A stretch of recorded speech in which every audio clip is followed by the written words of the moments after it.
Saudara Menteri Keuangan Purbaya Yudi Sadewa menggelontorkan dana 200 triliun rupiah ke 6 bank BUMN. Purbaya klaim kebijakan ini akan mendorong pertumbuhan ekonomi dan menghidupkan kembali aliran kredit.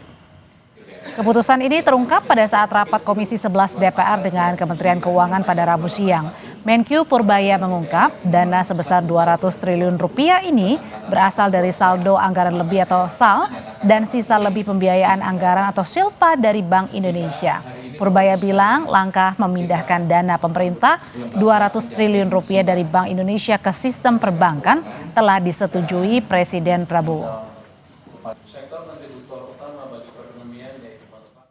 Yang selama ini ada di Bank Sentral kebanyakan ada 430 triliun saya pindahin ke sistem perbankan. 20 triliun itu akan nyebar di sistem supaya uangnya bisa tumbuh dan ekonomi bisa jalan lagi.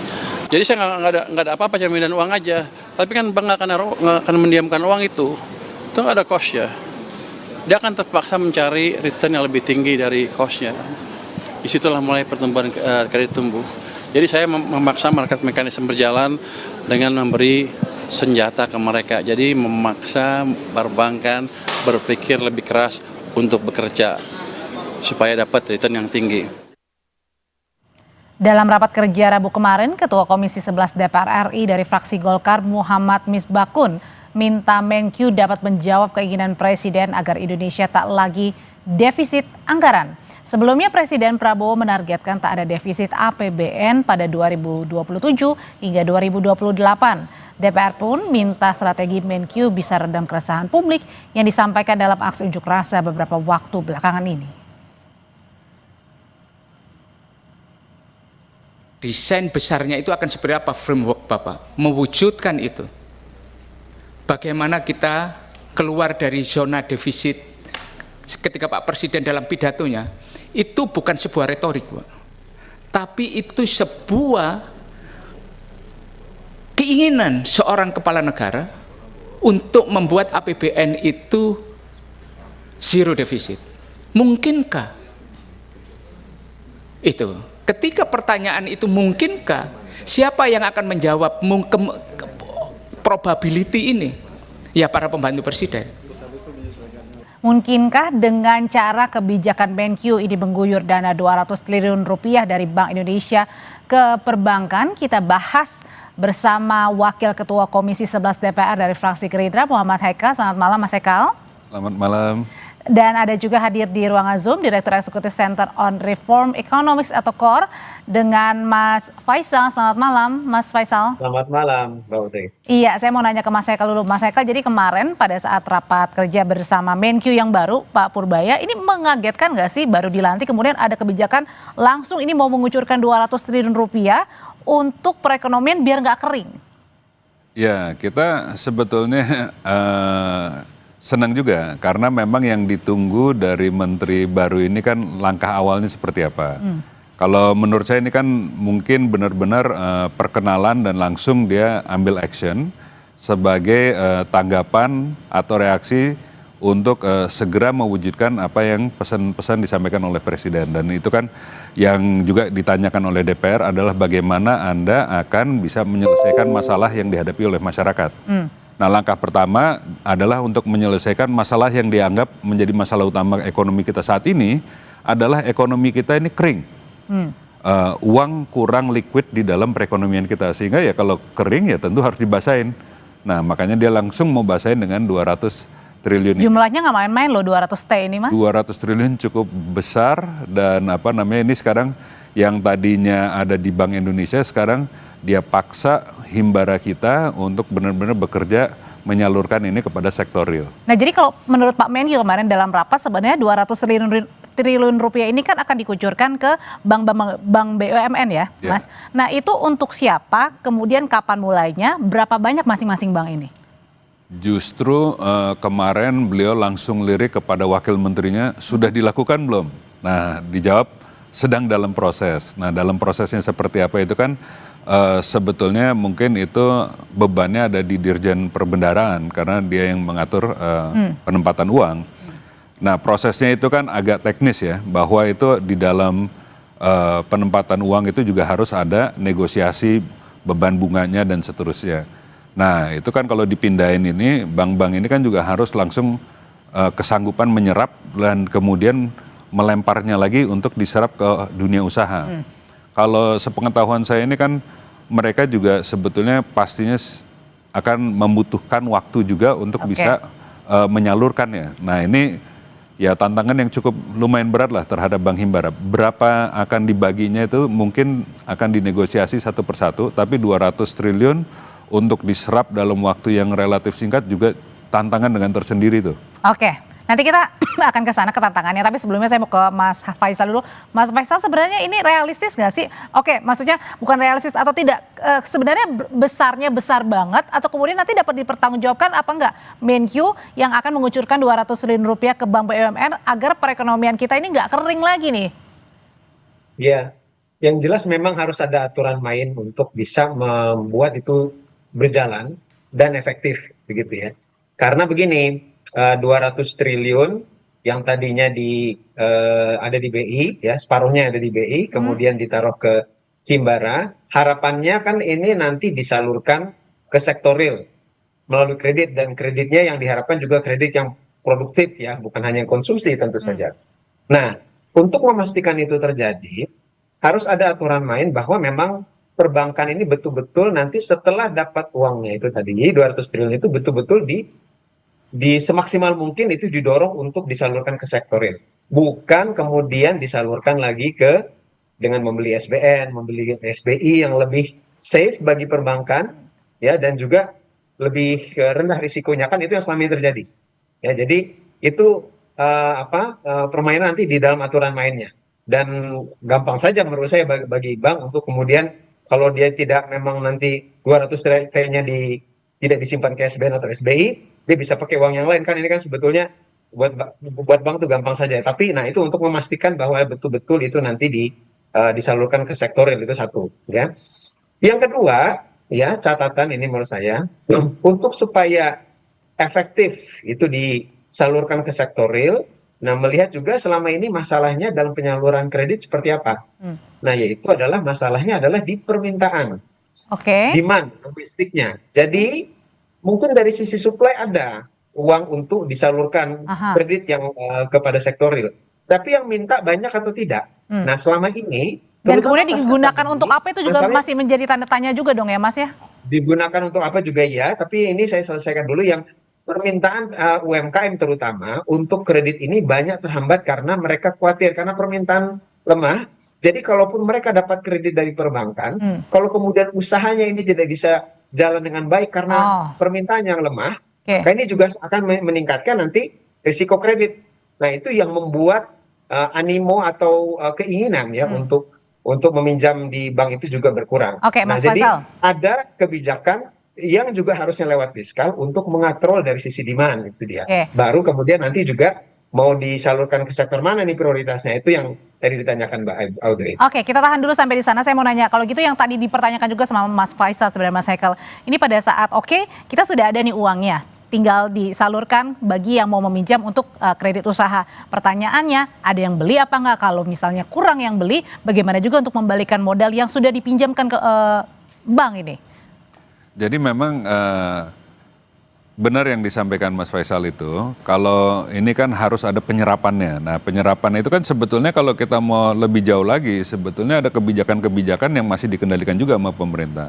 Sebetulnya kayak kita kalau mau konsisten nih, belanja APBN kita fokuskan belanja dari UMKM.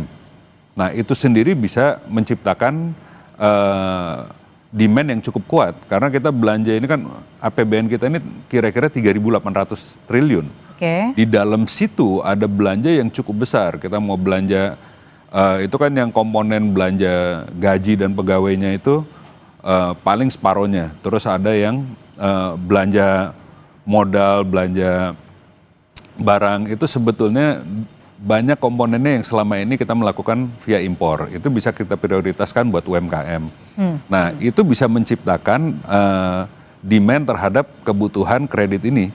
Nah, kalau itu kita mau agak konsisten, memang harus melibatkan interdebt juga.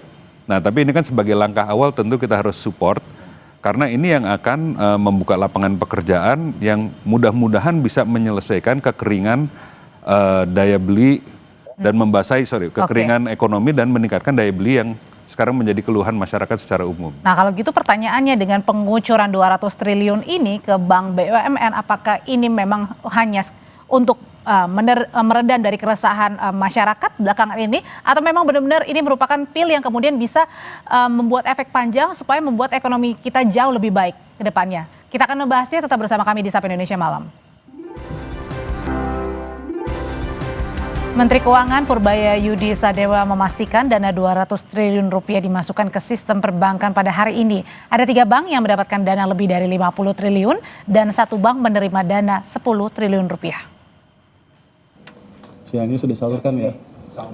Oh, insya Allah. Jalan kan ya? Jalan pasti.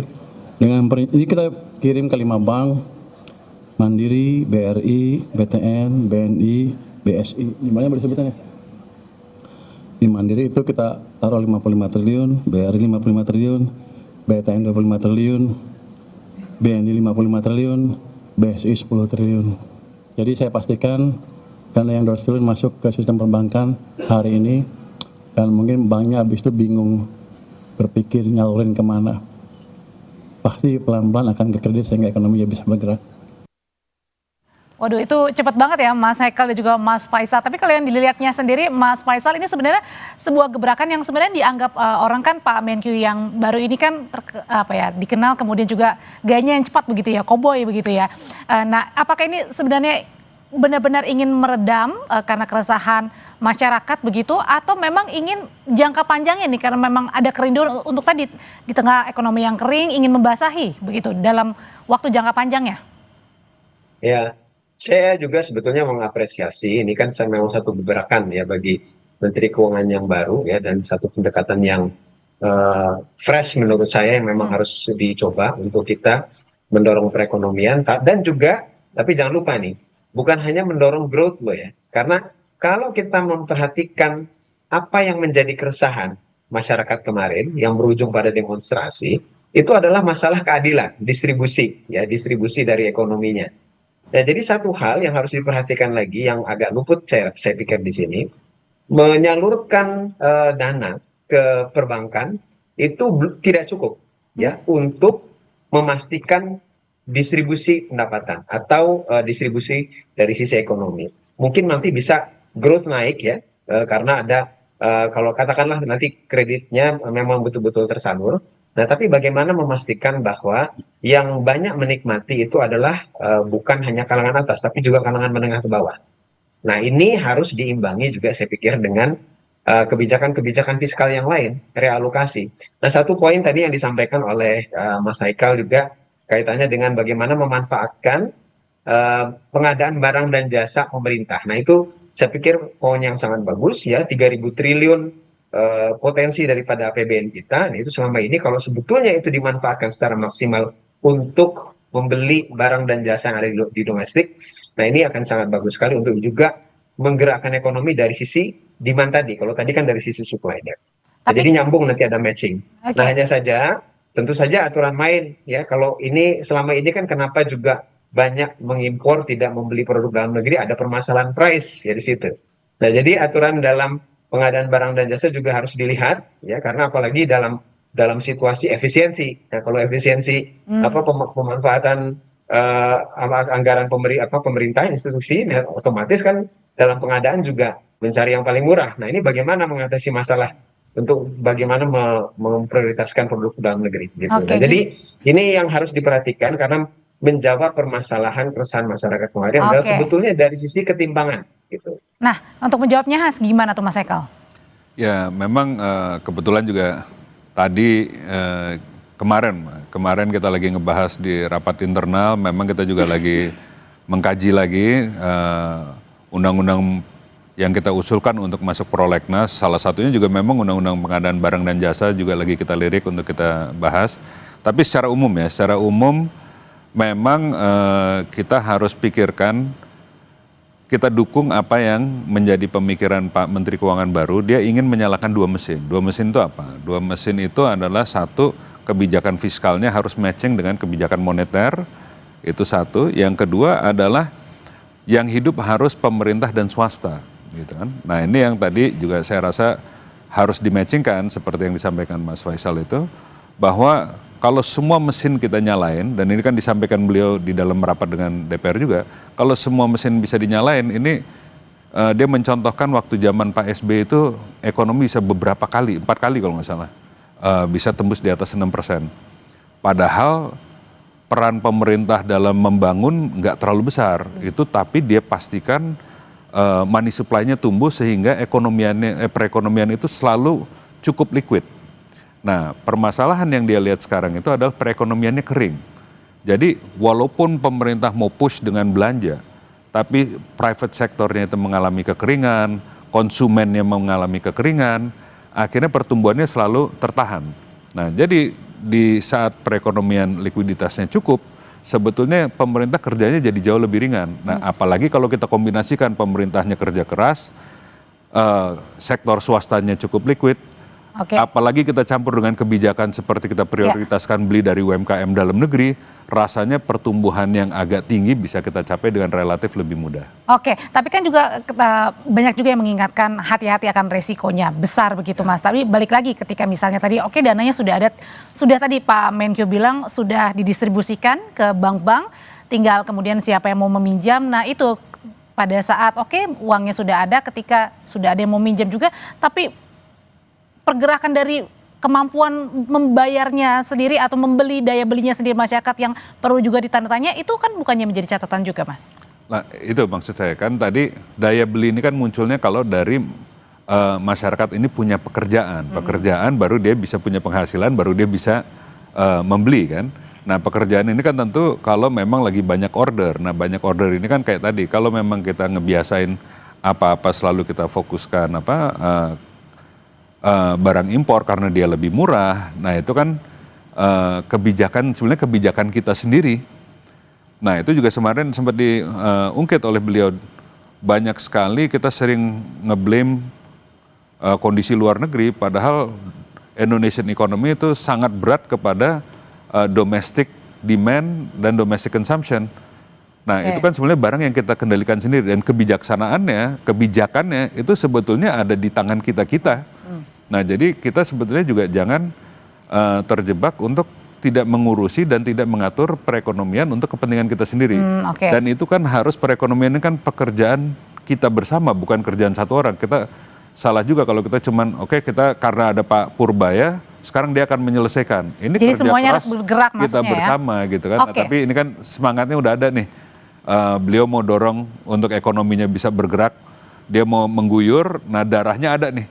Badan kita kalau banyak darahnya kan semua organnya mudah-mudahan bisa bekerja dengan baik. Oke, Mas Faisal, ini mungkin bagi yang menonton gitu Mas Faisal, sebenarnya sesederhana ini nggak ketika ada uang 200 triliun rupiah, sudah dibagikan ke 6 bank BUMN, lalu kemudian ketika saya misalnya mau meminjamkan uang ke bank BUMN untuk berusaha, kemudian akan semuanya dipermudah karena dengan alasan tadi uangnya sudah ada, dan alasan saya untuk membuka usaha, membuka lapangan pekerjaan, sehingga itu dipermudah.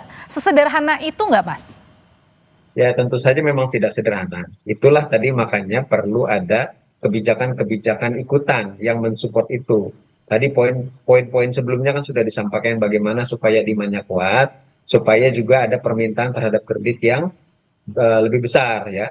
Lalu juga bagaimana menyalurkan kepada sektor-sektor prioritas yang menciptakan lapangan pekerjaan. Nah, inilah makanya pentingnya juga menurut saya bukan hanya sinkron antara kebijakan fiskal dan moneter, tapi juga kebijakan fiskal dengan sektor realnya. Nah, ini disinilah fungsi mendistribusikan itu tadi yang 200 triliun ataupun berapa triliun pun nanti gitu ya, kepada sektor-sektor yang betul-betul bisa mengangkat demand, terutama yang kalangan menengah ke bawah, UMKM, dan menciptakan lapangan pekerjaan yang paling cocok dengan kelas menengah ke bawah ini. Sektor-sektor seperti apa sih Mas? Pilihan sektor real. Contohnya?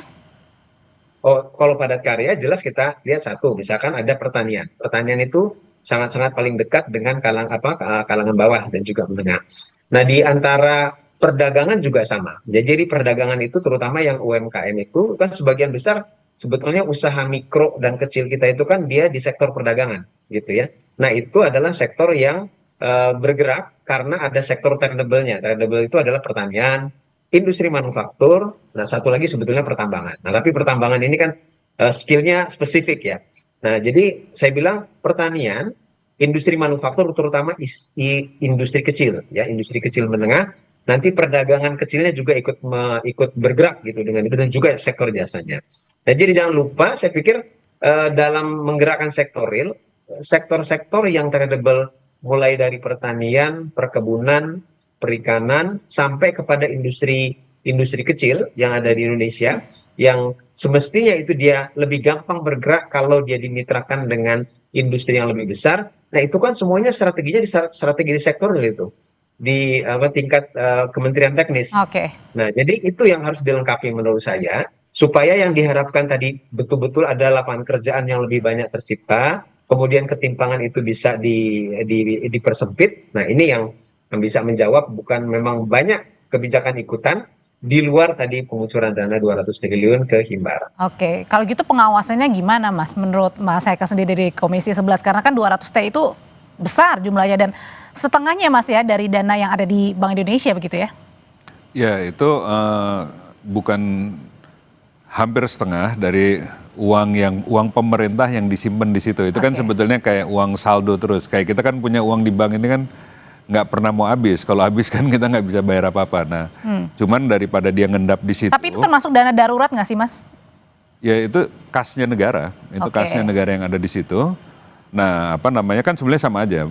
Bank Indonesia ini kan bank juga. Bank Indonesia, Bank Mandiri, Bank Himbara lainnya kan bank semua. Cuman bedanya kalau ditaruh di Bank Indonesia, dia nggak memberikan kepada sektor real. Nah, kalau ditaruh di bank Bank Umum Nasional, Bank Himbara ini kan Bank Umum Nasional, dia bisa langsung menyalurkannya kepada kredit yang real sektor. Nah, yang harus dijaga adalah kan seperti tadi disampaikan, jangan dia terus kemudian beli instrumen-instrumen yang akhirnya duitnya cuman ngendap lagi. Kalau dia misalnya dibelikan SBN atau SRBI, nah itu yang harus dijaga, karena kalau dia masuk lagi, itu kan duit-duit santai itu. Dia misalnya taruh di SRBI dapat bunga di atas berapapun. Artinya nggak ngucur ke rakyat, itu nggak ngucur ke rakyat, dia nggak menggerakkan perekonomian. Nah, itu pengawasannya? Pengawasannya satu yang menempatkan aja ini kan sudah memberikan pengaturan. Anda ini kita taruh di sini nggak boleh taruh situ. Nah, nanti itu mekanismenya bisa lewat kita titipkan ke OJK ataupun ke BI. Pak Purbaya sendiri ini dulu ketua LPS. Yang kerjanya mengawasi semua rekening yang ada di situ. Jadi kan dia cukup paham lah dengan apa mekanisme yang bisa dipakai.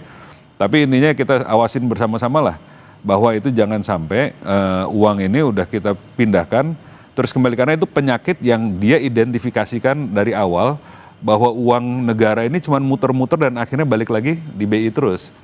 Karena itulah tercipta kekeringan yang selama ini menurut dia menjadi dasar kenapa akhirnya muncullah tagline Indonesia gelap itu gitu kan. Kalau gitu Mas Faisal sendiri bagaimana menurut Anda sendiri tadi untuk pengawasannya supaya tadi ketika uangnya sudah digelontorkan ini tidak mandek untuk membeli seperti SBN dan lain sebagainya. Artinya benar-benar dikucurkan untuk rakyat yang membutuhkan, yang mau berusaha. Ya itulah tadi yang semestinya memang satu dari sisi aturan mainnya harus cukup detail. Yang kedua adalah dari sisi monitoring dan supervisi ya. Jadi mengawasi implementasinya, kalau kemudian ada penyelewengan atau indikasi kemudian di luar daripada yang ditargetkan, ini bisa kemudian ada langkah-langkah yang kemudian bisa meluruskan. Nah, itu semua nanti semestinya harus ada mekanisme lebih lanjut ya, dan juga kebijakan-kebijakan turunan ya untuk memastikan bahwa itu betul-betul efektif nanti di lapangan. Kalau gitu singkat aja Mas Haikal, kalau kemarin dari rapat itu bersama dengan Pak Menkyu ada bilang nggak Pak Menkyu misalnya maksimal untuk pengucurannya, realisasinya berapa bulan sampai akhir tahun kah atau gimana, ada tenggat waktu yang belum ada disampaikan secara khusus, dan saya rasa ini juga merupakan tantangan tersendiri untuk para direksi bank. Tapi kan ya saya rasa mereka ini kan setiap bank ini punya marketnya masing-masing dan punya ekosistemnya masing-masing. Mereka tahu komunitas mana yang layak dikucurkan atau mana yang lagi perlu dikucurkan. Mudah-mudahan mereka bisa menyalurkan cepat, dan kita juga akan mitra daripada perbankan nasional. Nanti kita juga akan turut, DPR akan turut memonitor kepada mereka dan evaluasi supaya mereka juga segera menyalurkan, karena nggak guna juga kalau ditaruh buat mereka. Tanpa kita monitor pun mereka ini terbebani. Karena mereka harus bayar cost daripada uang ini. Ini kan ada cost of money-nya nih. Bunganya maksudnya? Bunganya. Oh, Dia harus bayar bunga kepada Kementerian Keuangan ini. Ini bukan duit gratis juga. Jadi mereka kan bisnisnya, fungsi intermediasi mereka ini harus jalan. Mereka harus menyalurkan ini, kalau nggak ini jadi beban buat mereka, ini cost. Dan juga jangan diselewengkan begitu ya? Dia sih rasanya nggak akan menyelewengkan, tapi dia justru harus mencari return terhadap ini, kalau nggak ini cuman mengurangi marginnya perbankan. Oh, ini. oke. Nanti tanti mereka berkurang lagi. Oke, sudah kita tangkap kalau gitu. Terima kasih Mas Eka untuk penjelasannya, Mas Faisal juga. Selamat malam semuanya. Terima kasih. Makasih. Selamat malam. Malam.